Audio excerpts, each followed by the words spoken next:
Do you have a hero? They seem to be hard to come by these days. I often ask the question when I interview people, do you have a hero? Most people were caught by surprise and their answer was, I never really thought about it. And to me, I found that interesting. I asked the question, obviously, because who your hero is says a lot about who you are, what you aspire to be, or what you admire. To me, we don't have enough heroes anymore. I've been doing this work, getting involved in trying to help end homelessness. I've encountered a lot of heroes. With my work with DePaul USA, I'm having a wonderful opportunity to meet a lot of tremendous people who are giving back and who are genuine heroes. People who do what's most important to them, not because of money, not because of adulation or recognition, but because it's important to them. It's the right thing to do. It's good for humanity, good for our people, good for humankind. Today, I'm going to introduce you to 3 such individuals, and it's part of an ongoing series I'm going to be doing on a place called Casa Milagrosa. And Casa Milagrosa is DePaul USA's recently opened service center to help with people who are housing insecure or homeless or in need. Casa Milagrosa is located in the Westlake community within Los Angeles. Everyone knows there's a serious problem with homelessness in California, and the numbers are in excess of 66,000 people in Southern California. It's a huge number. Regardless of what the number is, we need to work together to end it, to find solutions, to put programs in place that address the myriad of issues surrounding homelessness. Today, we're going to talk with the director. We're going to talk also with his 2 case managers, Sister Jessica Ramirez and Martha Hidalgo.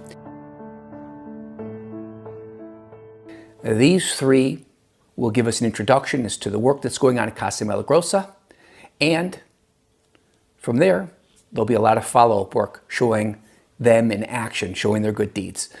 Let's start with Guillermo, also known as Memo, VIDAURRI.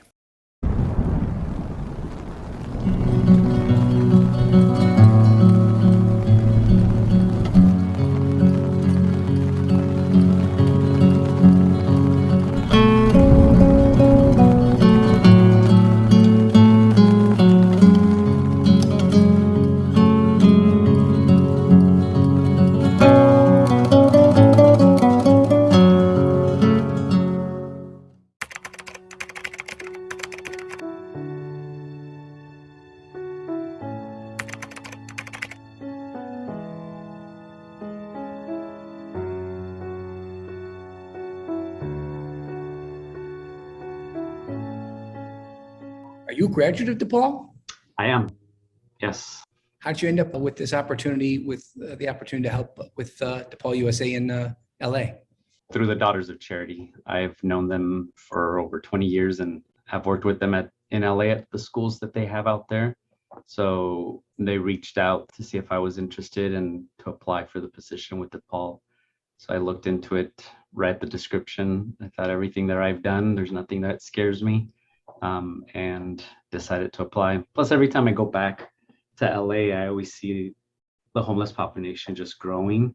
Yeah. I always wondered what can be done. Like something has to be done. So I always kept wondering that. And then when this landed in my lap, I thought, okay, now I have something that I personally can do. What does this look like short term? What are your biggest challenges over the next month or 2? Well, the biggest challenge down the line would be raising funds to maintain the place and to offer services throughout the day. So right now, like I said, we only offer breakfast. We do offer showers twice a week. There's a truck and parks about a block away from us there, and our guests can shower there, can do their laundry service. And then we have a computer lab. They can go in there, use the computer to do job searches, things like that. So that's sort of the only 3 things we really are offering in the morning, nothing else. So our next step is to build programs that allow us to stay open all day. So to have some lessons on how to write a job resume, the job training, even some art classes, maybe meditation, yoga, anything to just whatever our clients are in need of, have these classes that we can offer on our site so that we have something from opening to close. My number one would be to help families that are homeless, so anyone with small children. I think there's a lot living in their cars, so we've got to go canvass the city and find those living in the cars and what we can do to get them out of homelessness. Second would be the kids who age out of the foster care system. There's a lot of 18-year-olds that are thrown into the streets and they have they can't afford it. I mean, they're in LA foster care, and once they're 18, they're pretty much asked to leave without any resources, really. So a lot of them end up in the streets. So it's trying to work with, we have to work with the foster care system and see what we can do. You mentioned that you've got a couple people that are going through training right now. What's involved in the training? How long does it take? Yeah, well, our case managers, they're going through training next week for the HMIS system. So that's where they, because we don't have access to this, it's a system, I guess, with the county that we can input any homeless person in that's looking to find affordable housing. So they're put into like a waiting list from the city. So if any housing becomes available, they can be awarded or given this housing. So we're trying to get trained so that we're within the system so that we can input them ourselves rather than refer them to a different location or a different person. I get you are a case manager at the House of Miracles. First, tell me how you got involved with it. I'm very privileged, and this is my first mission out of our seminary, out of our novitiate. And so we are assigned to a ministry. Basically, my province submitted my resume or my skill set to DePaul USA, and DePaul got to say yes or no if it would work for what I had as a skill set. And I arrived in California from St. Louis, and during my silent retreat, I was told, hey, Sister Jessica, you're going to go to Los Angeles, which was exciting because I'm a big fan of the area. And not only to Los Angeles, but you're going to get to go to DePaul USA, Casa Milagrosa. So are you from St. Louis? No, I'm from rural Nevada, but our novitiate for everyone in the United States for daughters and Canada is in St. Louis. So I'd never been further east than Arizona. You grew up in rural Nevada, and then you went to the seminary in St. Louis. Yeah, so grew up in rural Nevada, did university in rural Nevada, did a year of service with the Vincentian Mission Corps in San Francisco, and then went back to Reno, Nevada, where I had done my university for a year to work. Then started discerning with the community, and the community sent me to Phoenix, Arizona. And from Phoenix, Arizona, as a postulant, I was sent back to San Francisco, but a different part of San Francisco. And then from there, you applied to be a formal member of the community, and then they sent me to St. Louis to do my novitiate. I feel very, very privileged to be here, to be among the folks here, to be learning from some amazing people. Who are you learning from? We had some fancy folks come in from DePaul International. So from DePaul, Ireland, we had Dermot come out, and he just gave a wonderful training and just a wonderful check-in. You know your mission. So how's that going? How busy are you right now? What are days like? Yeah, so I get to work around 8 a.m. and while we're still in the process of getting volunteers and stuff, I head straight into our pantry area.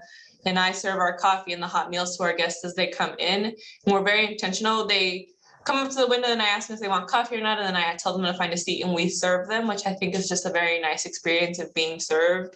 And we have nice little placemats out and we bring them everything out to them, their coffee, their meal. We ask them about their day. We chit chat a little bit. Sometimes we have folks come in who need case management services. So yesterday we had a gentleman come in who was telling me, sister, I'm ready to get sober, but I need help making this call. And I go, perfect, let's make this call together. So a lot of my work right now is literally just accompaniment, just the privilege of being with people. And then depending on the afternoon, Marta, the other case manager, and I go out to do street outreach, which is my favorite part of the whole day, is street outreach. There's just something so amazing about getting to meet people, both spiritual, literally, physically, every sense of it, where they are, and to invite them into our house, to invite them to come in and be our guest here. And the folks that have come in, we've received really good feedback. So right now it's breakfast that you're doing, correct? So you do the breakfast in the morning and then outreach in the afternoon. How many days a week does that happen? Monday through Friday, we're open from 7:30 to 12:30 for guests to come into our house.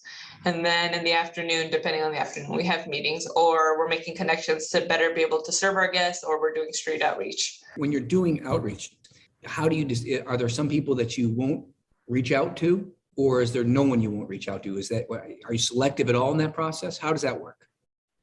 I mean, not really selective at all. There's spaces of Los Angeles that we have to be aware of who we are, in the sense of like, it's not necessarily the safest place for us to go.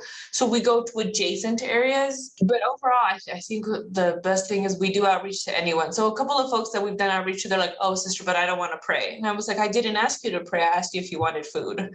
Or I've had folks be like, oh, but sister, I don't want to read the Bible. And I go, that's fair. I've never really read the Bible cover to cover either. So I don't blame you.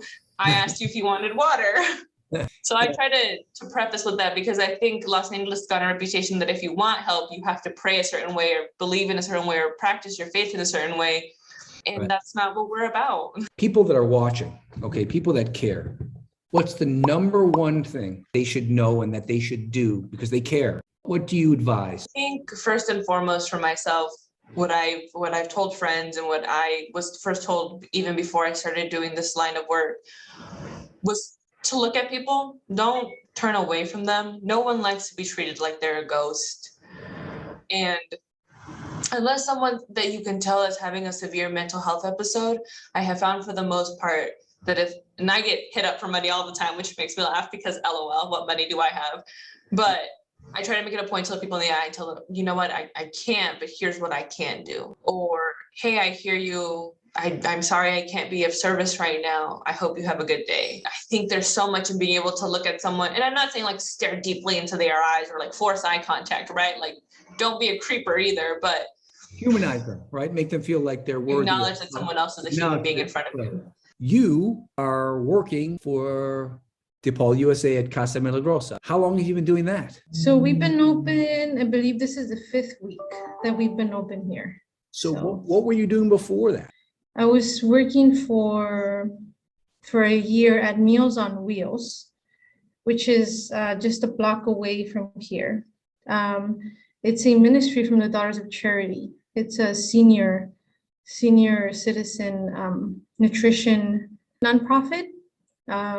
It's like taking meals to homebound seniors. I did that for a year, and then before that, I was discerning to be a sister with the Daughters of Charity. In your new role here with the founding of Casa Milagrosa, are you finding it different than your previous roles?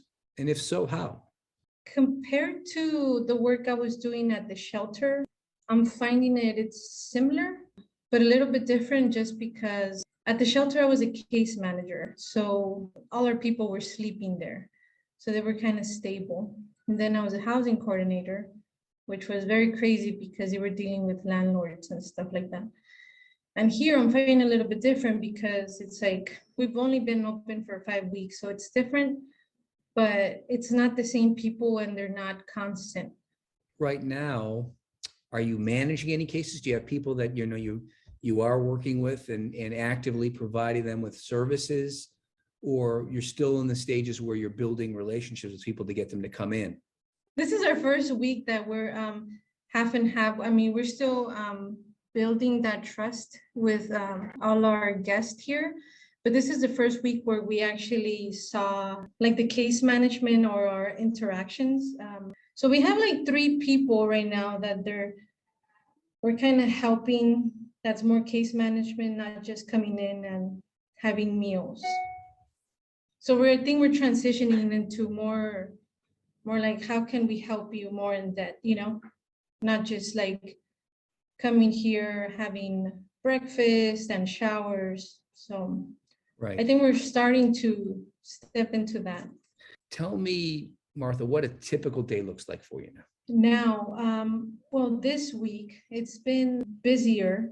Like today, 32 guests come in. It's been increasing. We take in their names, just their birthday and some other information. We show them what we have. Computer lab. We have like restrooms that they can use. We have a charging stations for their cell phones. and we let them know that we have a shower and laundry on Friday. Do you have additional training that allow them to confide in you? Or is that just something you do based on your natural skill and intuition? Before I started working at the homeless shelter, it was like a 4-month training with the Department of Mental Health. Yeah. It was a like a hands-on with the Department of Mental Health. It was very intense because it was given by users, like by people that were suffering mental health. All of us were sitting in a room and they told you what was mental health, what were the symptoms. If you were to describe the mission of Casa Milagrosa, how would you describe the mission of the Casa? I think the mission goes in the same path as DePaul's, to end homelessness.